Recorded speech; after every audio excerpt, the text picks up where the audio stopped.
Syederalun Kapolres Lok Sumawe AKBP Hengki Ismanto bersama Ketua Bayangkari Cabang Lok Sumawe, Nyonya Resti Hengki Ismanto pada Sabtu 18 Maret 2023 melakukan kunjungan anjang sana ke kediaman 3 personil yang menderita sakit menahun.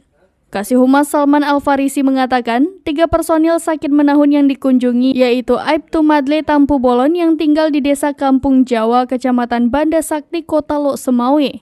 Kemudian Bribka M. Noval yang tinggal di Desa Menasah Masjid, Kecamatan Muara II, Kota Lok Sumawe, serta Bribka Nuril Hadi di Desa Alupapen, Kecamatan Nisam Antara, Aceh Utara. Kapolres Lok Sumawe bersama Ketua Bayangkari memberikan semangat dan mendoakan agar personil diberikan kesembuhan oleh Allah Subhanahu wa Ta'ala sehingga dapat bergabung kembali dan menjalankan tugas memberi pelayanan kepada masyarakat. Kapolres juga memberikan santunan kepada personil yang menderita sakit menahun. Hadir dalam kegiatan ini Kabak Sumda AKP Erpansyah Putra, Kasih Propam Ibtu Iskandar, Kasih Humas Salman Al-Farisi, Wakil Ketua Bayangkari Nyonya Fitra Dedi, sejumlah pengurus Bayangkari serta petugas kesehatan klinik Polres Lok Sumawe. Dari Lok Sumawe, Zaki Mubarak, serambinews.com.